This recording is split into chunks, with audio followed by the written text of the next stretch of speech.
Puji Tuhan, salam damai sejahtera dalam kasih Tuhan kita Yesus Kristus. Oleh karena kasih-Nya, oleh karena kemurahan-Nya, kita mendapatkan kasih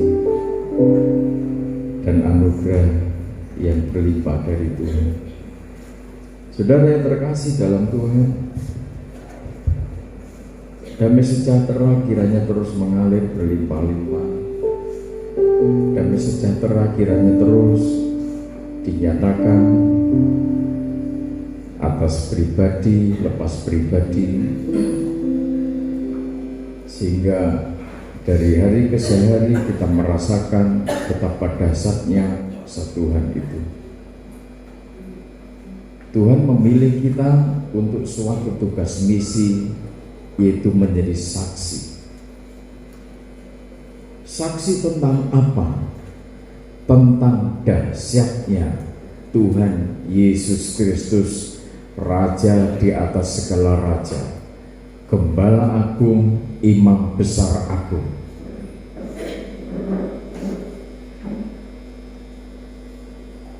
Menjadi saksi dari kedahsyatan kuasa Tuhan, tentunya ada prasyarat demi prasyarat yang harus kita pahami, kita mengerti. Sebab banyak di dunia ini orang yang kelihatannya sibuk, giat beribadah, giat berkorban, giat menyanyi, giat dengan aktivitas spiritual seakan-akan demikian, tetapi tanpa pengertian yang benar. Kalau boleh dengan bahasa lugas itu, tidak mengerti aturannya dengan benar. Ketika Tuhan memilih kita dan Tuhan mempercayakan untuk kita masuk di dalam wilayah kerajaannya, maka kita harus mengerti, kita harus paham apa yang harus kita kerjakan ketika kita menjadi bagian dari kerajaannya. Kita dipilih harus menjadi imam-imam yang rajani. Keimaman kita, pelayanan kita, pengabdian kita bagi Tuhan. Tuhan yang berkuasa atas kerajaannya. Makanya satu hal kita harus perlu tahu, kita perlu mengerti, menjadi saksinya Tuhan.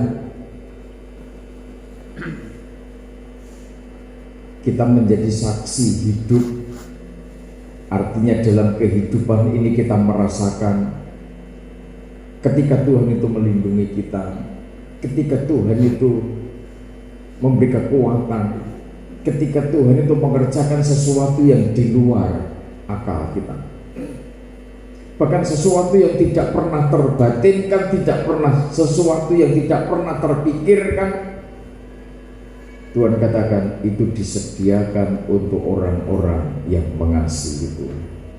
Mengasihi yang bagaimana? Kita kembali kepada Markus pasal 12 ayat 30 dan 31. Ketika kita mengerti, ketika kita memahami kasih yang seperti apa yang diperhitungkan Tuhan, dan ini harus teruji. Banyak orang mengasihi Tuhan dengan segenap hati, dengan segenap jiwa, akal, budi, dan kekuatan. Orang akan tahu dari mana kalau saudara mengasihi Tuhan sepenuhnya.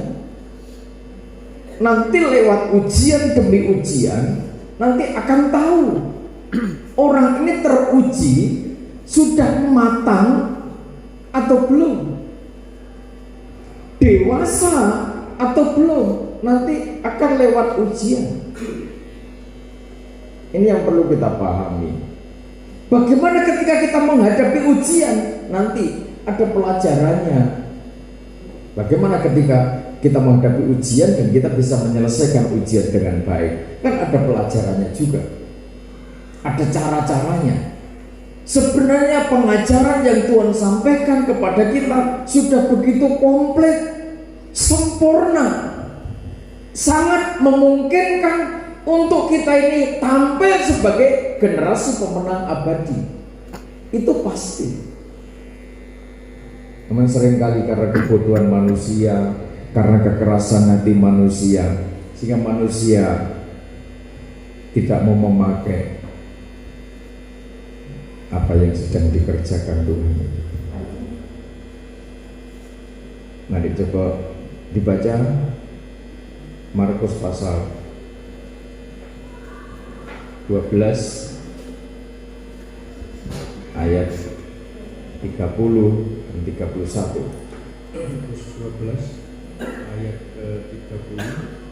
Kasihilah Tuhan Allahmu dengan segenap hatimu dan dengan segenap jiwamu dan dengan segenap akal budimu. Pada poin yang kedua ayat 31, ini levelnya sudah tinggi, boleh dikatakan tinggi banget. Karena apa? Level pertama harus kita selesaikan. Orang tidak akan bisa masuk tataran level kedua, mengasihi sesama manusia seperti dirimu sendiri. Mana mungkin? Manusia kecenderungan punya personal ego yang tidak bisa disentuh, yang tidak bisa dicampuri orang lain. Ada bahasa lain, ada kata lain, privasi, private, yang betul-betul privasi. Ini tidak bisa oknum lain masuk di dalamnya. Mana mungkin seorang manusia bisa mencintai sesamanya sebagaimana mencintai dirinya sendiri. Tapi ini bagian dari ketetapannya Tuhan. Inilah pengajaran yang Tuhan bawa dari kerajaan surga untuk manusia yang merindukan kembali kepada kemuliaan yang sempurna itu, yaitu hukum kasih.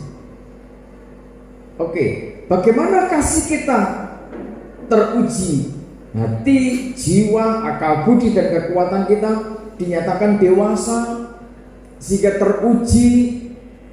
Kan tentunya harus diperhadapkan pada satu ujian. Saudara, dikatakan mentalmu tangguh, keluargamu tangguh, nikahmu tangguh, suamimu tangguh, istrimu tangguh. Bisa terlihat kalau kita ini tangguh, kan tentunya diperhadapkan pada situasi kondisi yang betul-betul di luar zona nyaman. Ada seorang peneliti mengatakan dalam bukunya, kalau saudara pengen menang dan bertumbuh, saudara harus siap keluar dari zona nyaman.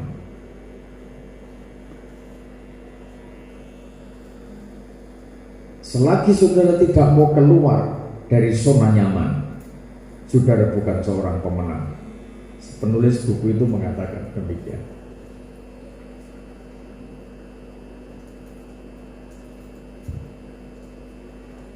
Untuk menggapai kemuliaan yang Tuhan sediakan di ruang maha suci, di sana ada tabut perjanjian, ada sinar Shekinah glory, pancaran kedamaian, pancaran kemuliaan, pancaran kesempurnaan. Tidak ada lain selain bersumber dari Allah sendiri. Digambarkan sinar Shekinah glory dari pintu gerbang. Ketika kita nyaman di pintu gerbang, tidak mau beranjak maju, bertumbuh, memahami Kristen halaman, memahami hukum kerajaan Allah sebagai warga kerajaan Allah. Di sana ada hukum-hukum yang perlu kita ngerti. Ketika kita tidak beranjak memahami dari hal mezbah korban bakaran, maka kita tidak akan mengerti apa itu karunia roh, apa itu tanggung jawab.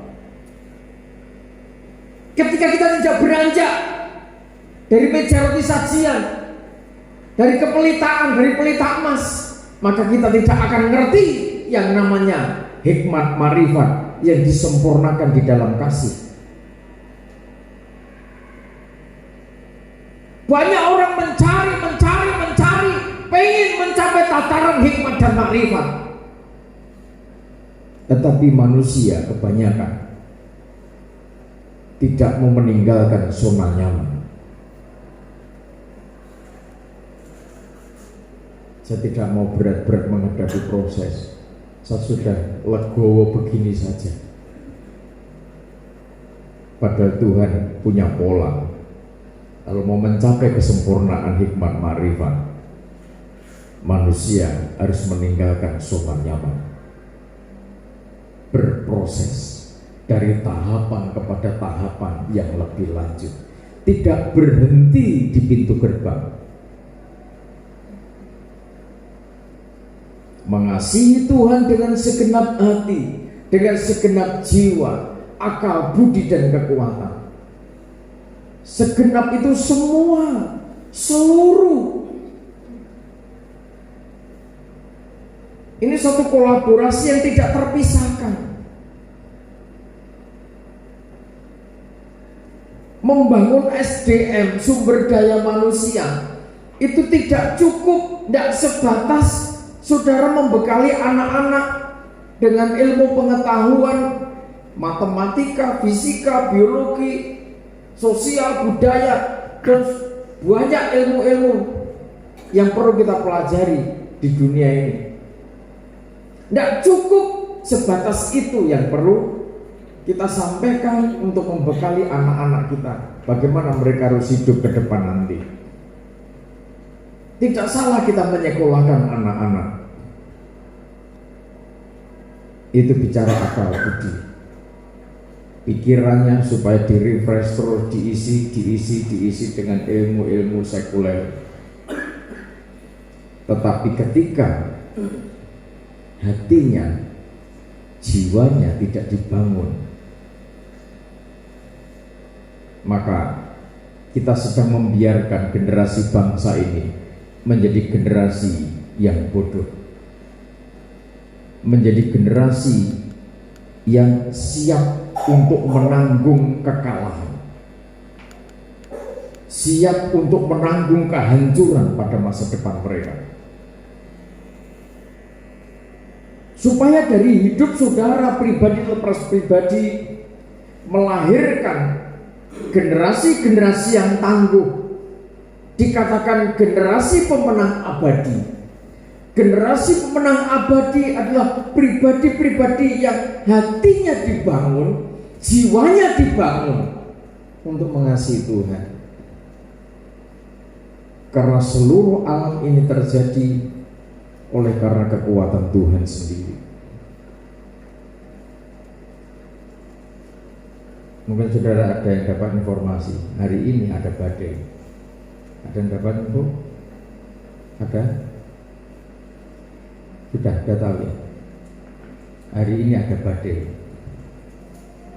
Sepanjang hari ini badai matahari. Kalau saudara di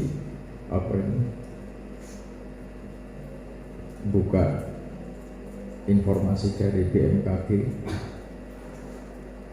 dianjurkan bagi warga yang biasa beraktivitas di luar ruangan, di luar rumah, harap hati-hati.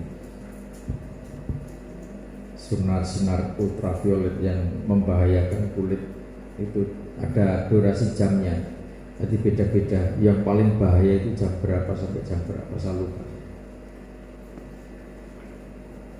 Ya, nanti habis ibadah langsung cepat-cepat masuk mobil, masuk kamar, nggak bisa keluar. Gitu boleh juga, tapi tidak usah terlalu takut, tidak usah terlalu khawatir dan cemas. Biarlah alam berkata.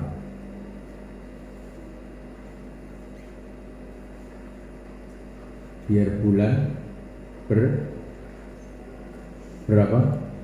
bersinar. Kita sudah lupa judul lagu ini. Kita ada nyanyi itu waktu di triangulasi. Masing-masing harus paham, harus ngerti. Mari, firman Tuhan tidak panjang pada pagi ini. Kita langsung baca Mazmur pasal 108.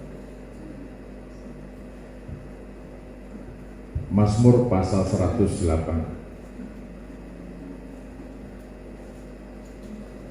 Mulai pertama.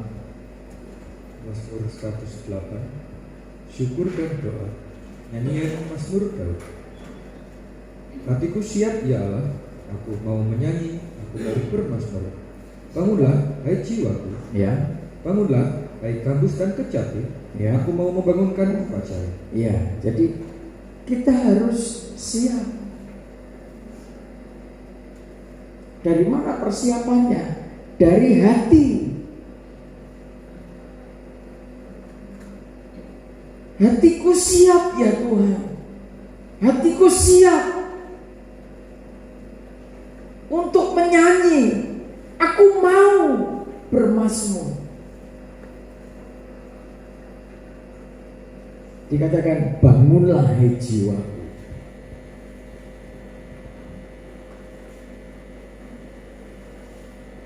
Segala persoalan yang tampak di depan kita itu teratasi ketika kita memahami runutan, urut-urutan, tahapan demi tahapan. Nanti pasti teratasi tepat pada waktunya. Mengatasi setiap persoalan yang tampak di depan kita harus secara menyeluruh. Bahasa gampangnya kan begitu. Tapi bahasa yang apa itu? Keren. Tapi kalau orang tua kan, kalau saya sebut holistik, saya ini menghadapi banyak banyak latar belakang pendidikan, umur, begitu. Kalau saya bolak-balik ngomong holistik, saya pakai bahasa kalimat-kalimat yang biasa.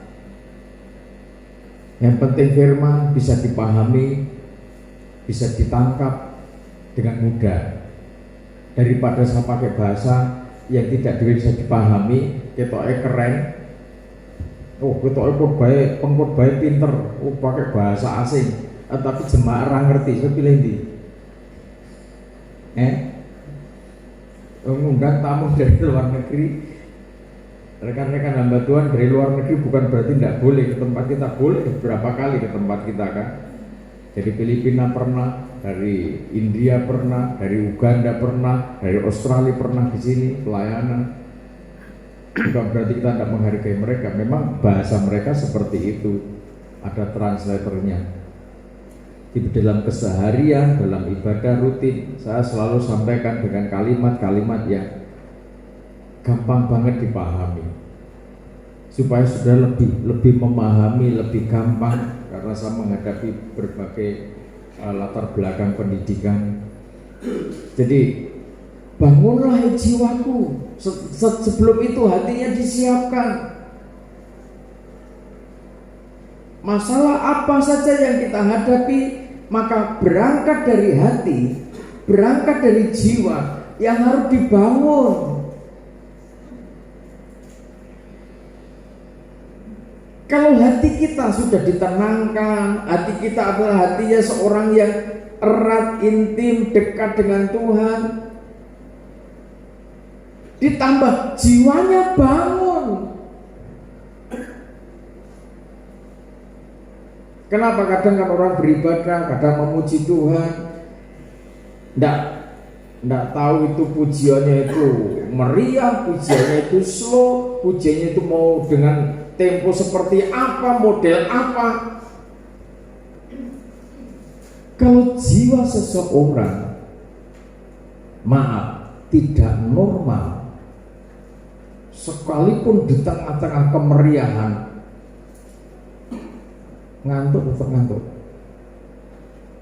Saya katakan jiwanya tidur. Jiwanya tidak bangun. Hatinya tidak siap.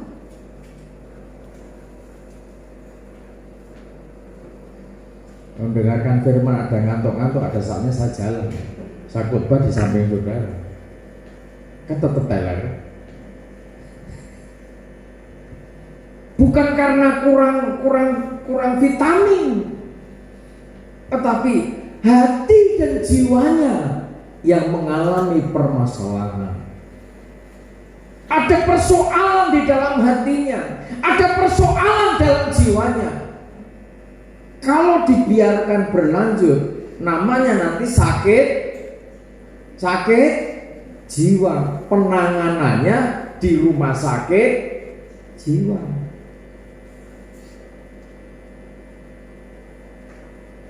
Enggaknya ada rumah sakit jiwa. Ada rumah sakit hati? Ada?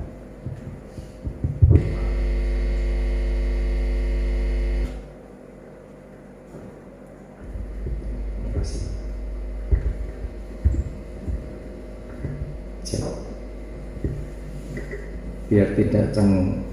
Udah tahu cengeng itu bisa dibaca cengeng, tulisannya podo masalahnya. Cengeng, terus apa mana? Ya boleh nanti. Oke, kita kembali kepada firman. Sampai di mana tadi?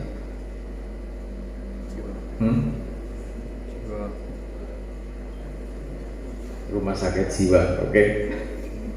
Ada rumah sakit hati? Ada enggak? Seorang psikiater, dia mengatasi persoalan setiap pasien yang ditembak bukan persoalan fisik, yang dilihat bukan persoalan fisik, tetapi yang dilihat bagaimana latar belakang. Ketika pasien itu cerita, kok bisa begini, ibu ada persoalan apa, bapak ada persoalan apa. Baru nanti akan ketemu dan ada trik, ada cara, ada rumus, ada solusi paten yang harus disampaikan. Seperti apa cara menangani hal-hal demikian. Rumah sakit jiwa, banyak juga rekan-rekan para psikiater yang menangani terkait goncangan jiwa. Ini tidak mudah. Obatnya bukan obat. Kalau kapsul itu penenang yang sifatnya terbatas. Biar tidak ngamuk, biar bisa tidur, maka dikasih obat penenang. Tetapi kalau seseorang mengalami satu persoalan demi persoalan, tidak bisa tidur, makan tidak enak, kalau kita datang kepada Tuhan, ada cara khusus yang Tuhan sampaikan kepada kita bagaimana mengatasi persoalan. Tuhan Yesus banyak mengajarkan, banyak menyatakan kuasa mujizat bagaimana mengatasi persoalan demi persoalan. Satu contoh, ketika Tuhan Yesus ketemu dengan orang sakit,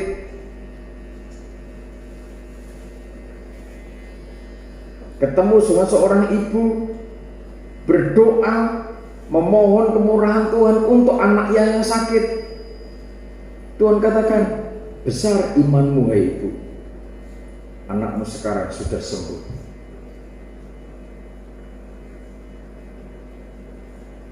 Apapun tantangannya, Saudara ingat perempuan Kanaan, perempuan Kanani, dengan tantangan demi tantangan, seakan tantangan itu mengecewakan kalau mau dibikin kecewa, menyakitkan kalau dibikin sakit.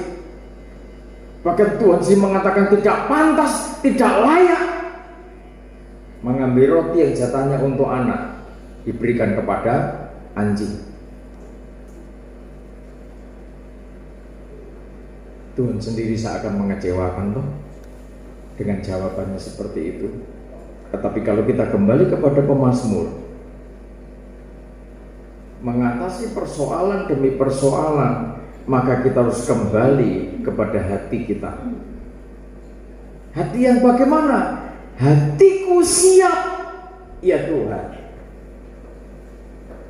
untuk menyanyi, untuk bermazmur, menempatkan Tuhan di atas semua dalam hidupmu.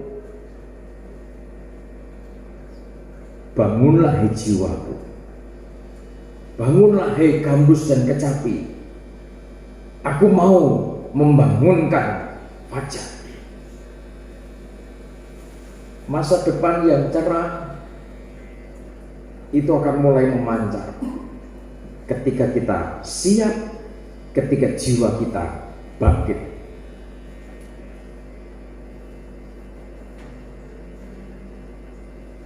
Sampai gambus dan kecapi juga harus bangun. Artinya ini menyangkut talenta, kemampuan, kebisaan yang Tuhan percayakan pada saudara. Jangan dipendam, jangan ditaruh, itu alat-alat ibaratnya begitu. Talenta jangan ditaruh. Apapun kemampuan yang Tuhan percayakan dalam hidup saudara, pelayanan apa yang bisa saudara kerjakan untuk membangun kebersamaan, untuk membangun ibadah, membangun kesatuan tubuh Kristus, kerjakan itu semua dengan setia. Ayat yang keempat, Aku mau bersyukur kepadamu di antara bangsa-bangsa, ya Tuhan, dan aku mau bermazmur bagimu di antara suku-suku bangsa. ya, langkah selanjutnya selain tadi siap, siapkan hati, siapkan jiwa untuk membangun tahbisan yang benar, tahbisan hidup untuk mengasihi Tuhan. Poin kedua, hidup kita harus paham akan kasih karunia. Kita memahami dari hal kasih karunia. Oh iya, Tuhan sudah memilih aku.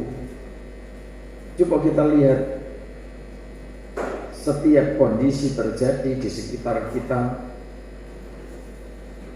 kadangkala kita melihat mereka seakan-akan tidak berada pada titik yang untung, yang bahagia.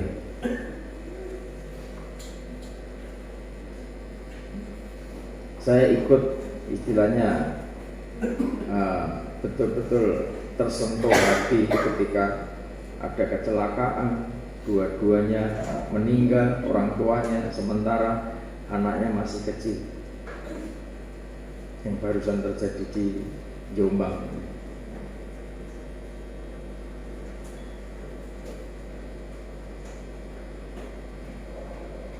Sementara mereka sedang secara karir dalam pekerjaannya lagi mulai bangkit,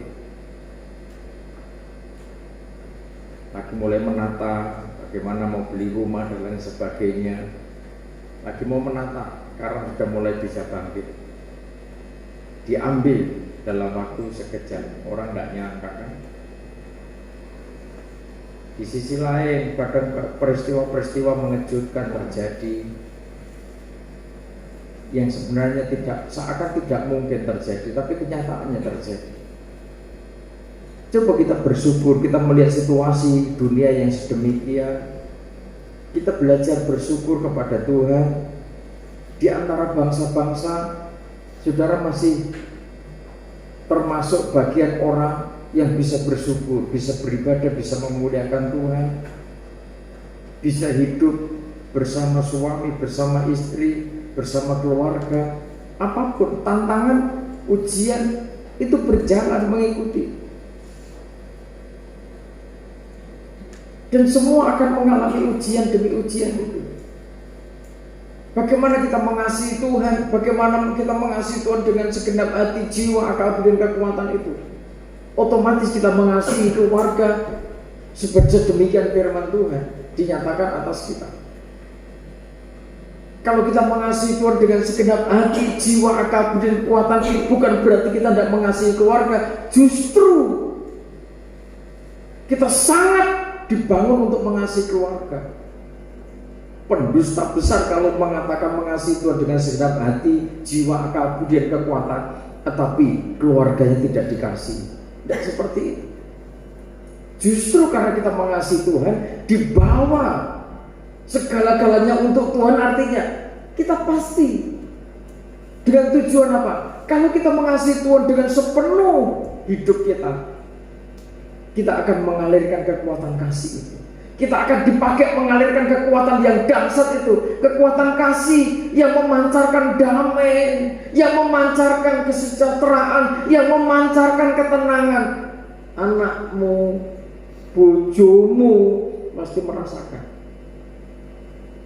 Yang dulu selalu terpancing marah, terpancing emosi, terpancing, ketika kekuatan kasih dari surga itu kita responi. Saudara menjadi kehidupan yang sabar, tidak gampang marah, tidak gampang ngamuk, sebentar terngamuk. Pulang kantor, ada barang di depannya, tidak ngerti, kesandung, nyaris jatuh, tendang barang itu, ketendang, nyantol nih sepatu nih tambah ngamuk. Nah itu kalau ngamukan itu ada-ada saja. Jadi makanya tenang, hati-hati, tindak, sabar aja. Sabar dalam artian kendalikan diri, tenang. Kalau kita tidak mendapatkan anugerah untuk kita bisa tenang, dunia yang kita hadapi itu semakin ruwet, semakin membuat pikiran, akal ini kacau. Kalau kita tidak belajar paham tentang kasih karunia, di antara bangsa-bangsa aku mau bermazmur bagi Tuhan. Bangsa-bangsa yang mengharapkan, mendambakan situasi yang lebih enak dari hal fasilitas. Indonesia, negara yang kaya raya, semakin banyak diserbu investor-investor di seluruh dunia. Rata-rata mereka berinvestasi di Indonesia. Apa yang didapatkan dari investasi itu? Keuntungan, makan, fasilitas dari Indonesia.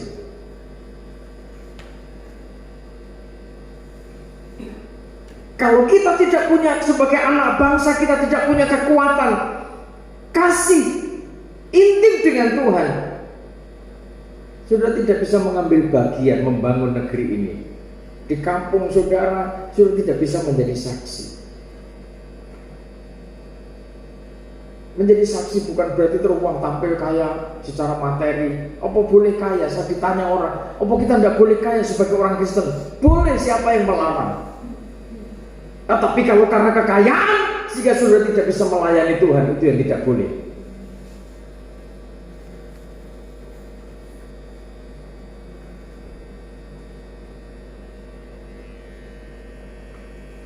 Tuhan mau saudara punya pengaruh, punya kesaksian, tetap bermazmur bagi Tuhan di antara suku-suku bangsa. Bangun keintiman, kedekatan dengan Tuhan itu terus menerus, tidak terpisahkan. Poin yang ketiga, ayat selanjutnya, ayat 5. Kasihmu besar mengatasi langit, dan setiamu sampai ke awan-awan. Tinggikanlah dirimu mengatasi langit, ya Allah, dan biarlah kemuliaanmu mengatasi seluruh dunia. Supaya terluput orang-orang yang kau cintai. Selamatkanlah dengan tangan kananmu dan jawablah aku. Iya, kesetiaan Tuhan itu sempurna untuk memberkati, untuk melindungi, untuk membawa umatnya keluar sebagai pemenang. Saudara dikatakan pemenang ketika saudara tidak mundur ketika menghadapi perlawanan. Kan gitu kan? Saudara sedang tarung ibaratnya, tarung dengan persoalan, saudara ngadepi persoalan, ngadepi permasalahan. Atasi semuanya itu, Tuhan memberi solusi. Bagaimana caranya menang dalam pertandingan, dalam peperangan mengatasi masalah? Masalah ekonomi, masalah pekerjaan, masalah apa saja yang sedang menghadang saudara, Tuhan memberi cara, memberi solusi. Ketika itu kita kerjakan dengan setia, maka Tuhan juga setia menolong kita, dan saudara merasakan Tuhanku memang dahsyat. Ketika saudara lari dari persoalan, saudara tidak akan melihat kedahsyatan Tuhan. Karena apa? Karena saudara lari. Saudara bukan dikatakan pemenang, tetapi apa? Apa? Pecundang. Saudara mau mengatakan Allahku dahsyat, nyanyi, kita buat iblis gemetar ketika saudara menghadapi ancaman. Saudara lari terbirit-birit. Saudara mau bikin setan gemetar dengan cara apa? Kamu juga menghadapi masalah terkencing-kencing. Ngacir bahasanya di sini. Tahu ngacir? Ngerti ya? Lari secepat-cepatnya. Saudara mau nyanyi dengan buat dahsyatnya sampai jingkrak-jingkrak, silakan, orang tidak salah. Saudara jangan mencela ketika nyanyiannya kok terlalu slow, nyanyian harus lagi yang milenial begitu, harus worship leadernya harus pakai jin, lain kali biar ketok milenial begitu, pemain drumnya itu harus jinnya harus sobek-sobek gitu biar ketok maco gitu. Nanti lama-kelamaan pakai celana pendek bisa antil. Tidak begitulah. Yang santun di hadapan Tuhan kan mesti kita santun. Bukan berarti terus tidak diperkenan Tuhan. Nah, lagunya slow kan nanti bikin ngantuk. Yang bikin ngantuk itu jiwa dan hatimu. Bukan soal lagu yang dahsyat dengan kecepatan ritme yang menghentak-hentak. Bukan persoalan itu.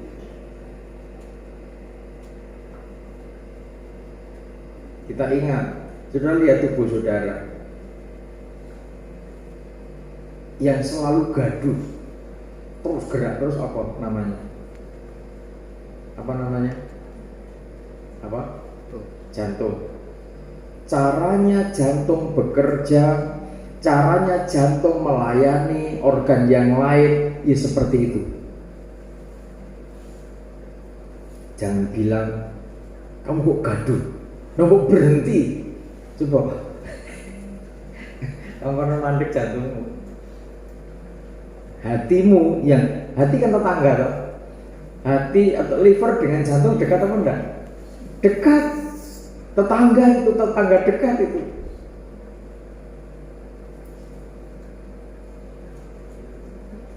Hati atau liver itu dia lembut, teksturnya lembut.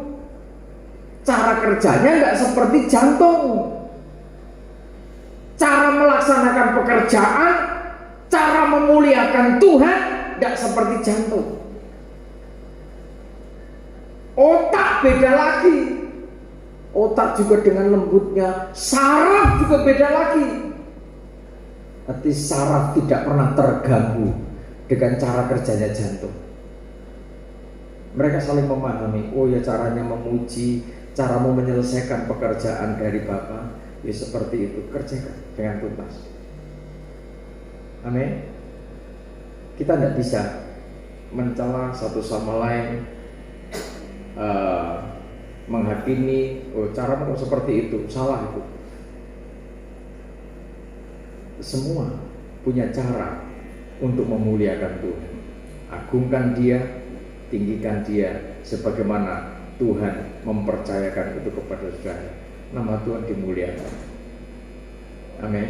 Itu kesetiaan.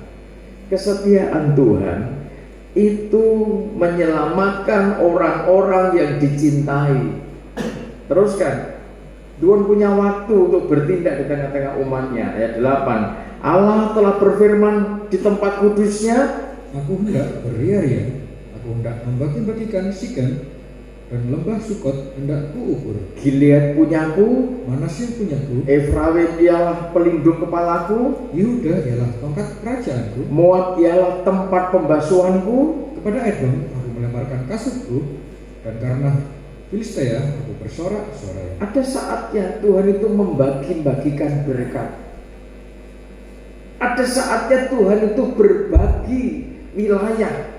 Bagian saudara-saudara punya bagian masing-masing. Saudara mungkin tidak pernah berpikir suatu saat yang maaf, ini keluarga-keluarga muda yang mungkin berpikir, wah suatu saat kalau Tuhan berkati, kapan ya kita punya rumah, punya tempat tinggal. Mesti akan ada yang pengen. Karena tempat kita ini terlalu sempit, anaknya 5, nikah kabeh kan tambah 5 jadi 10. Karena tambah anak 5 lagi.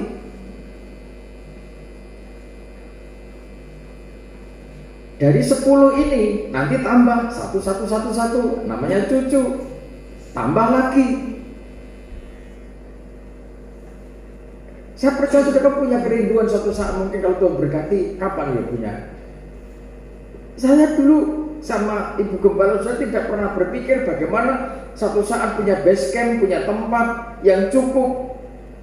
Bukan hanya untuk saya dan Ibu Gembala saudara, keluarga, tidak, tetapi untuk orang lain juga yang Tuhan kirim untuk bersama-sama memuliakan Tuhan. Mungkinkah itu?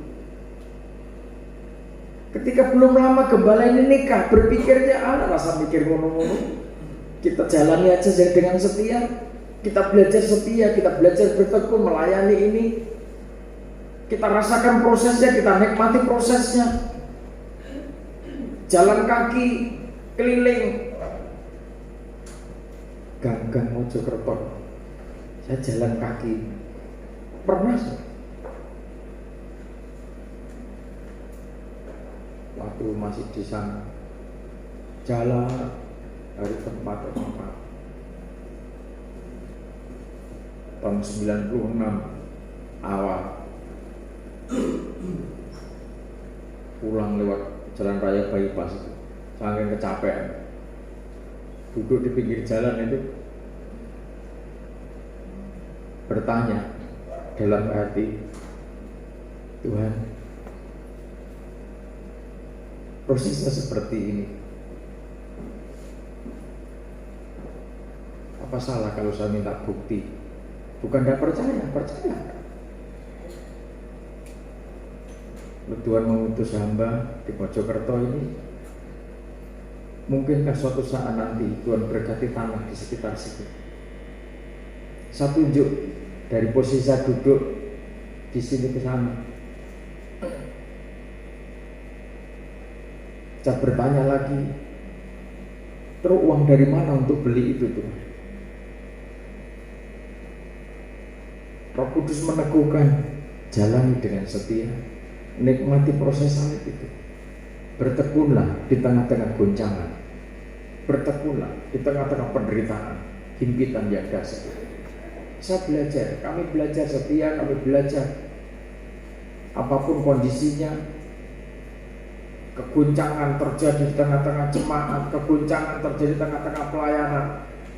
Saya berjuang bagaimana bisa tetap setia, tetap eksis di tengah-tengah umat. Dan tepat waktunya Tuhan buka jalan, tanah itu ada. Dan saya tidak pernah bayangkan bagaimana ketika Tuhan menyediakan tanah seluas itu.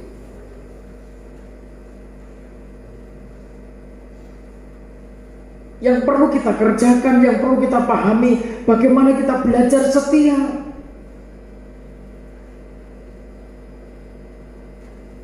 Takut kepada Tuhan, bermazmur, selalu siap untuk melayani Dia.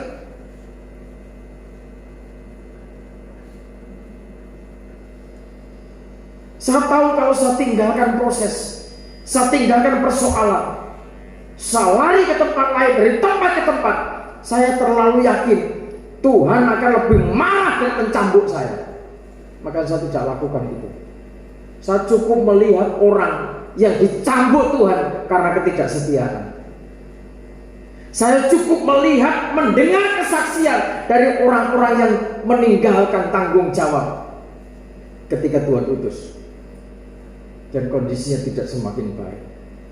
Cukup saya mendengar kesaksiannya, cukup saya melihat kondisi seperti mereka seperti itu. Saya tidak mau meninggalkan tanggung jawab itu. Ada saatnya kasih saudara dalam posisi, dalam waktu tertentu mendapat bagian, jatah, tahapan demi tahapan berkat yang menjadi hak saudara juga diberikan kepada saudara. Tuhan itu sangat mengerti, sangat paham. Amin. Apa gejolak pikiran, perasaan gembala ketika ibu gembala saudara sakit? Apa kira-kira tidak bergejolak? Iya, bergejolak. Tetapi jawaban yang gembala temukan, firman, sedikit pun tidak ada kesempurnaan dalam pribadi manusia. Sekalipun mau protes, Tuhan aku kurang apa? Coba kalau Tuhan jawab, kamu kurang ajar, terus kita ini mau ngomong apa? Kita ini debu, kita tidak bisa berbantah-bantah. Ibaratnya kita ini numpang.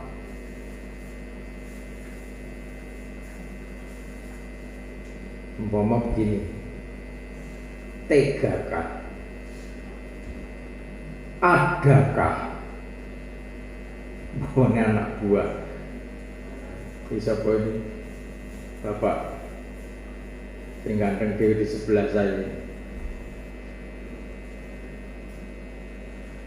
ultamernya Tuhan, tinggal bersama-sama gembala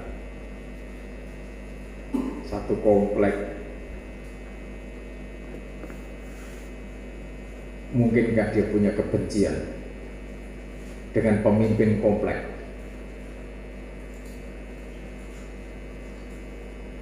Logika, wis sepenuh hidupnya di situ, terus benci karo gembala nih komen.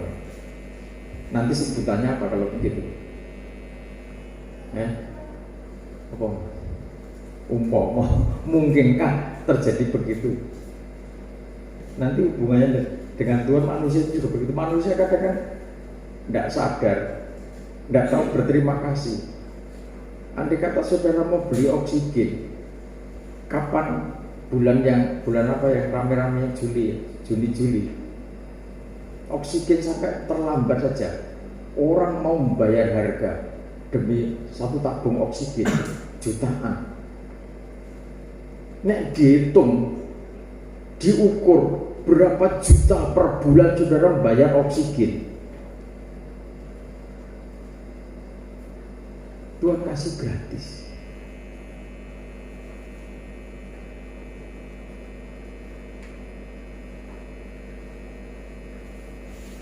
Kita ini tidak ada alasannya untuk tidak mengasihi Tuhan. Itu kita mau protes dengan cara apa? Mau kita kecewa dengan Tuhan itu terus dasarnya apa, modalnya apa? Demo kok demo karo kerajaan surga. Andai kata ada manusia demo dengan kerajaan surga dan menang, mana orangnya? Saya tak ikut. Lucifer aja kalah. Betul? Betul?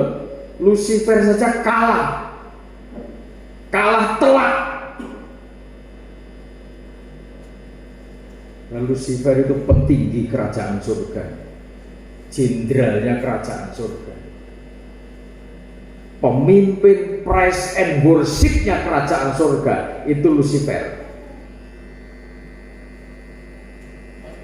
Itu juga gelundung melawan kerajaan surga. Dan suatu saat nanti akan saya bahas dalam tema khotbah peperangan dalam kerajaan surga. Kerajaan surga kalau mau perang nanti saya ungkapkan suatu saat. Bisa itu membangun kesetiaan, membangun kesiapan hati, jiwa. Bagaimana kita menempatkan diri di hadapan Tuhan? Maka ada waktunya saudara mendapat bagian dari yang menjadi hak saudara. Tidak usah takut. Hidup ini berproses. Jalani dulu sekarang. Boleh punya rencana sekian tahun ke depan, jangka panjang, punya visi, silakan punya rancangan. Tetapi yang menetapkan itu Tuhan. Rancanganku bukanlah rancanganmu. Pikiran manusia berbeda dengan pikirannya Tuhan. Itu yang perlu kita paham. Ayat 11, siapakah yang akan membawa aku ke kota yang berkubu? Siapakah yang menuntun aku ke Edom? Bukankah engkau ya Allah yang telah membuang kami dan yang tidak maju? Ya Allah, bersama-sama para tentara kami. Berikanlah kepada kami pertolongan terhadap lawan. Sebab sia-sia penyelamatan dari manusia. Sia-sia penyelamatan dari manusia. Mungkin ada yang menjanjikan untuk masa depan saudara. Dari sana famili saudara punya modal gede untuk membiayai saudara, membangun bisnis untuk saudara. Boleh. Tetapi itu tidak ada artinya, tidak bermakna dalam hidup saudara ketika sudah tidak mengasihi Tuhan. Pertolongan dari manusia, penyelamatan dari manusia itu sia-sia. Ada orang begitu bangganya, wah saya punya backingan dari jenderal. Jenderal apa? Mau jenderal, mau bintang berapapun, kalau sudah tidak dekat dengan Tuhan, jenderal itu juga manusia. Pemimpin bangsa-bangsa di muka bumi juga manusia. Kalau sama-sama dekat dengan Tuhan, takut kepada Tuhan, damailah saudara. Tetapi kalau karena keangkuhan hidup manusia, jika terjadi penindasan, terjadi ketidakadilan, maka itu yang tidak diperkenan Tuhan. Maka sia-sia penyelamatan, pertolongan dari manusia. Artinya manusia yang tidak mengandalkan Tuhan.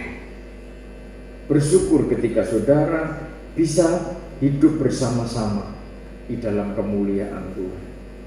Sekalipun saudara berada dalam situasi kondisi yang berat, mau bangun pekerjaan, mau bangun bisnis akan kok berat banget, modalnya sangat terbatas, bahkan nol aja putul, biasanya gitu kan, nol putul, sudah nol putul pisan, putul itu artinya lepas, nol aja lepas. Tuhan punya cara. Dengan Allah akan kita lakukan perbuatan-perbuatan gagah perkasa, sebab Ia sendiri akan menginjak-injak para lawan kita. Amin. Tuhan sendiri yang akan membinasakan, menginjak-injak lawan-lawan kita. Bersama Tuhan kita akan melakukan perkara-perkara yang besar. Nah, bekerja bersama-sama Tuhan, hatinya siap, jiwanya siap. Yesaya pasal 30, jiwanya siap, hatinya juga siap, seluruh hidup kita persiapkan untuk Tuhan. Maka Yesaya pasal 30 ayat 15 mulai, sebab beginilah firman Tuhan Allah yang Maha Kudus, Allah Israel, dengan bertobat dan tinggal diam, kamu akan diselamatkan. dengan bertobat dan tinggal diam, kamu akan diselamatkan. Hati kita seringkali kacau, jiwa kita gundah gulana ketika kita menghadapi situasi yang begitu berat. Coba kita belajar bertobat, tinggal diam, supaya kita diselamatkan. Jangan seperti Yunus, sampai mati ngamuk-ngamuk, marah-marah. Keselamatan dari mana yang didapatnya? Dalam tinggal tenang Dan percaya terletak kekuatan. dalam tinggal tenang dan percaya terletak kekuatan. Tenang, sabar itu tenang. Biasanya suruh tenang piye, wong koyongnya kok tenang. Itu yang harus bertobat. Memelmu itu, memel itu artinya apa? Ngomong terus, disuruh tenang, ya sudah tenang. Ketika saya menghadapi situasi, kondisi yang seakan itu sudah lega,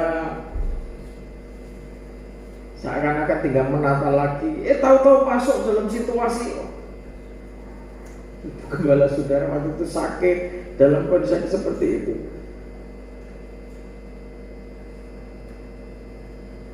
Kalau ditanya bagaimana perasaan Bapak Gembala waktu itu, wah sudah. Ada yang bilang remuk, redam, ajur.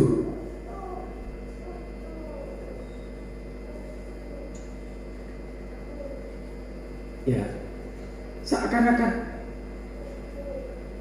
Sehingga pasti ada tanda tanya, Tuhan, kenapa begini? Kan gitu kan? Saya waktu itu juga terus terang aja, saya jujur, saya bertanya kepada Tuhan, Tuhan, kenapa begini? Saya kembali kepada firman, tenang dan percaya, di situ terletak kekuatan.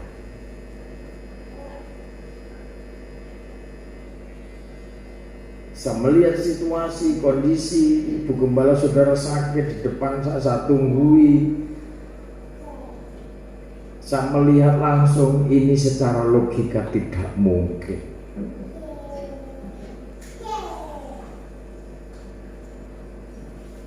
Tetapi saya menggunakan hati saya belajar jiwaku bangkit.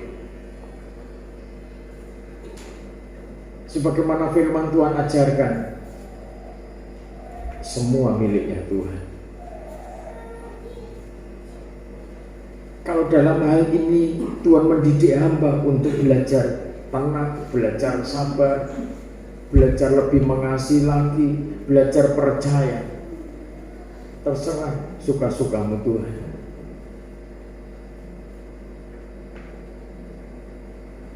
Saya tidak mengajukan argumen-argumen kurang apa Tuhan, saya sudah begini, sudah begitu, apa yang Tuhan mau semua, jangankan harta, hidupku aja nurut apa maunya Tuhan. Saya tidak tahan-tahan. Saya didikkan itu kepada anak.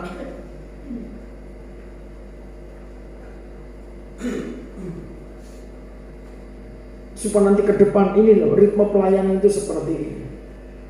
Hidup ini sementara. Selagi kita dipercaya, apapun yang Tuhan percayakan, gunakan untuk kemuliaan nama Tuhan. memperhatikan pelayanan, kita tidak rugi. Kita sedang menabung, kita sedang berinvestasi di kerajaan surga, katanya firman Tuhan.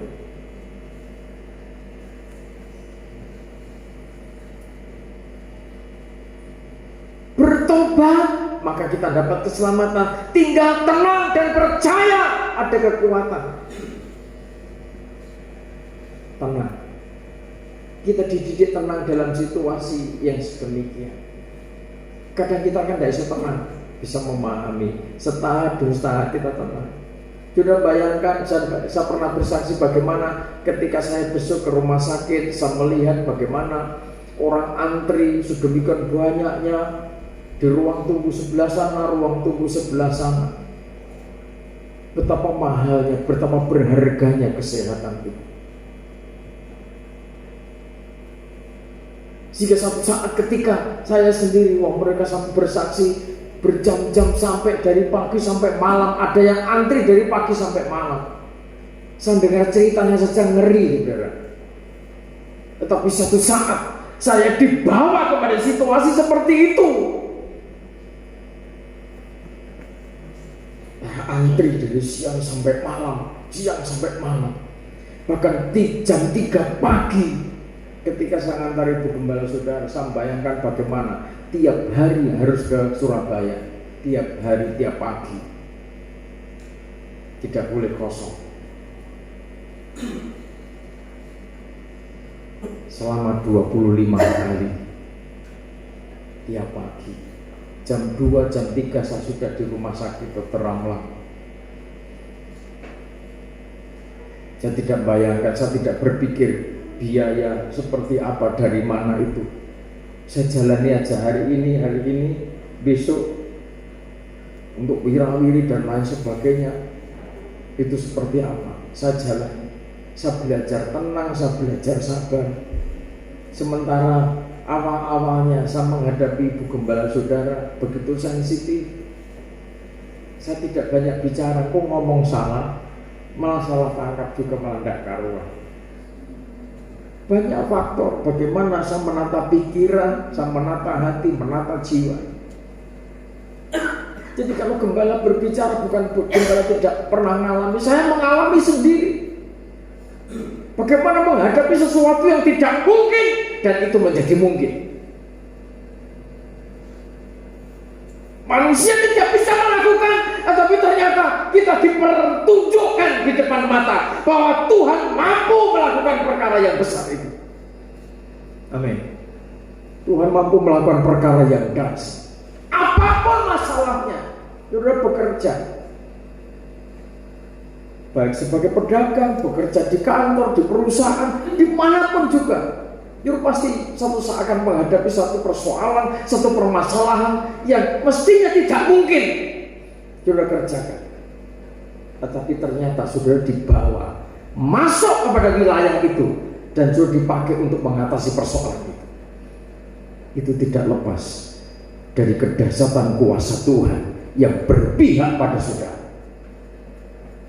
Amin. Belajar bersyukur.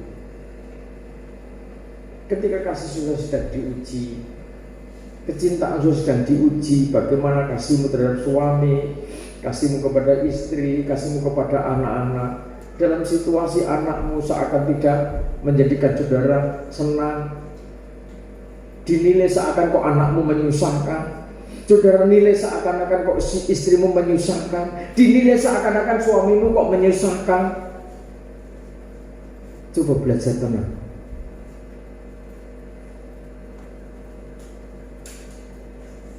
Ukurlah dirimu dengan firman. Mari bertobat. Aku gagal Tuhan sebagai suami, aku gagal sebagai anak, aku gagal sebagai istri. Juga tidak rugi kok ngomong begitu kepada Tuhan.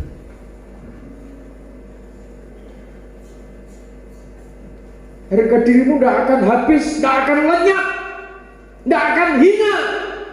Ketika sudah berbicara, Tuhan ampuni hamba, aku gagal sebagai suami, aku gagal sebagai istri, aku gagal sebagai anak.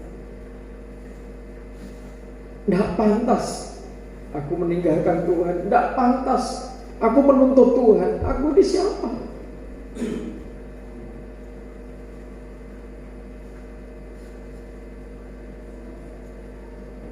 Biarlah kehendak Tuhan yang jadi. Ketika hatimu sudah los, malaikat penjaga sudah mencoret, dicetak, ini lulus. Sekalipun nilainya tidak maksimal, tetapi sudah mengerjakan dengan maksimal, diberkati. Juga nggak akan terus.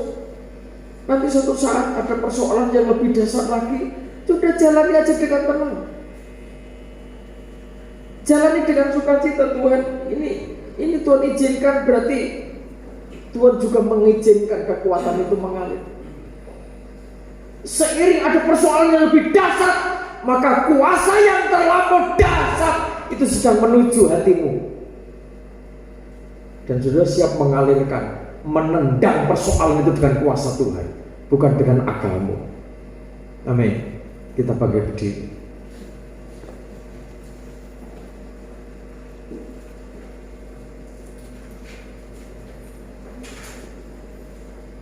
Bersamamu Bapa ku lewati semua.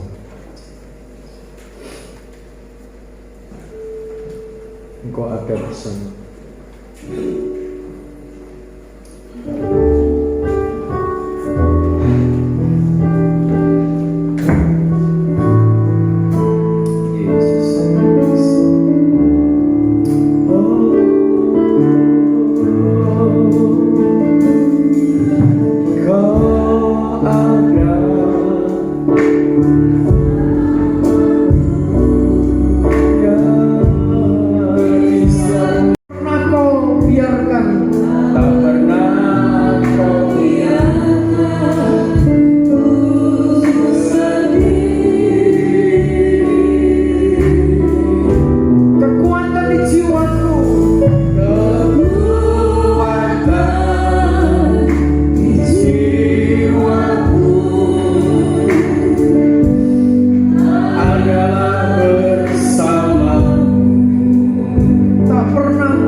amat amati. Dan terus sebagai imam besar dia sangat teliti, sehingga tidak ada satupun dari pikiran perasaan hati kita tersembunyi dari hadapannya. Tuhan begitu mengasihi saudara. Tuhan begitu memperhatikan. Dilatihnya setiap pribadi, dilatihnya setiap hidup saudara,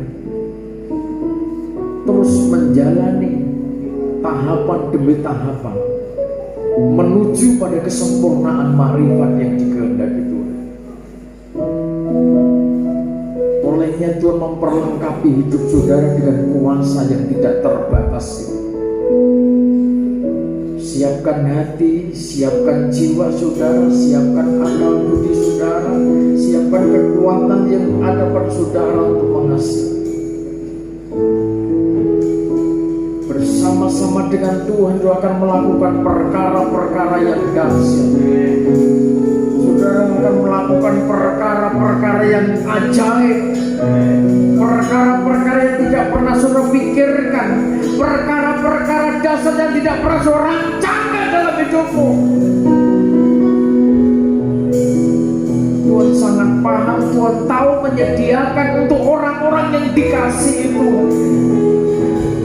Haleluya.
Tuhan mengampuni segala cacat celah kami. Tuhan mengampuni segala kebodohan, kekerasan hati kami.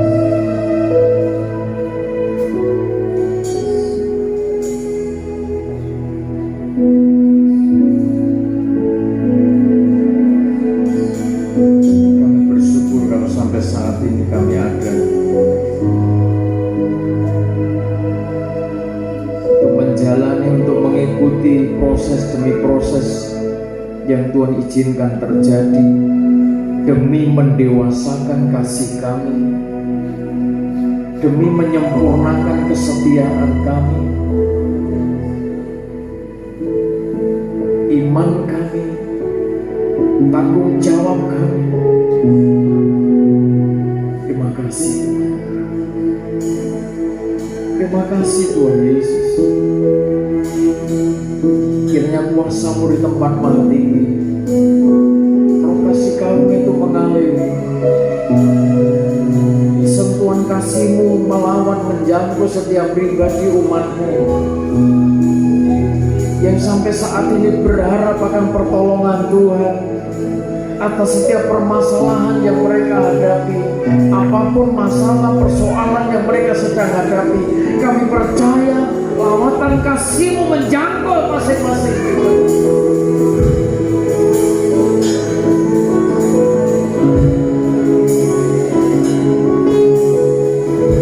Pemulihan terjadi atas umat yang sakit dijamah oleh Tuhan, diampuni dosanya, dan kuasa kesembuhan, kuasa pemulihan mengalir atas mereka, memulihkan, menjamah, menyembuhkan mereka. Yesus Tuhan. Haleluya.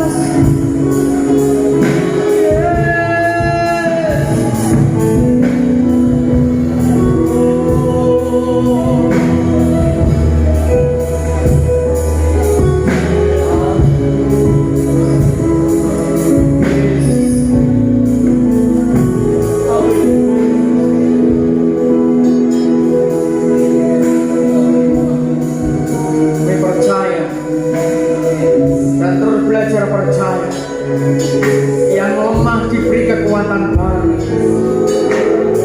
yang gagal kami percaya seiring pertobatannya Tuhan jadikan berhasil, dibawa ke tempat kemuliaan.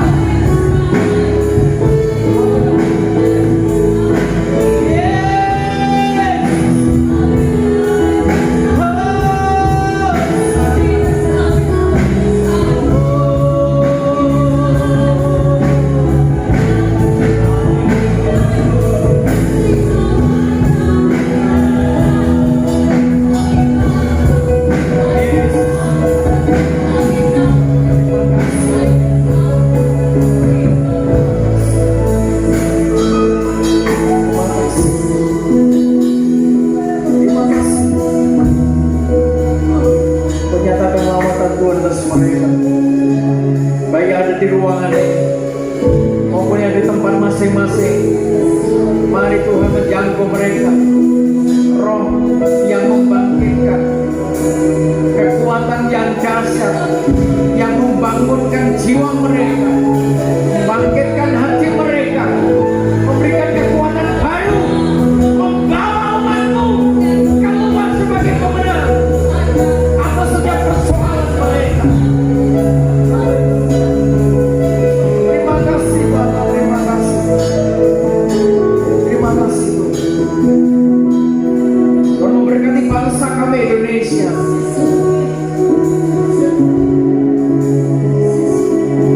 Menyatakan kemuliaan-Mu bagi bangsa kami. Ya suatu saat semakin banyak jiwa-jiwa datang bertekuk lutut di hadapan Tuhan. Engkau adalah Raja di atas segala raja, berkata, mengaku, menerima Yesus sebagai Raja di atas segala raja. Haleluya. Para pemimpin bangsa kami diberkati Tuhan dengan roh yang takut akan Tuhan.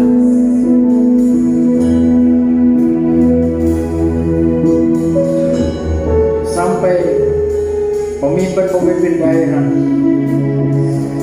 semua berada di dalam otoritas kuasa Tuhan, berada di dalam kendalinya Tuhan. Sementara ada orang-orang fasik yang sengaja menciptakan kerusuhan, menciptakan suasana tidak tenang, tidak damai, kami percaya kuasa di tempat Maha Tinggi campur tangan. Para penegak hukum, aparat keamanan yang Tuhan pakai untuk menjadi pelaksana hukum di negeri ini, Tuhan berikan kesehatan, kekuatan, perlindungan yang dahsyat. Terima kasih Bapak, terima kasih. Tuhan memberkati kota kami Mojokerto, kota yang penuh kemuliaan, kota yang penuh kedamaian, kerukunan terjadi, kemuliaan hadirat Tuhan terjadi. Kami hamba-hamba menjadi saksi, menjadi berkat. Terima kasih Bapak, terima kasih. Di dalam nama Tuhan Yesus Kristus kami berdoa, kami mengucap syukur atas segala kasih dan anugerah Tuhan. Amin.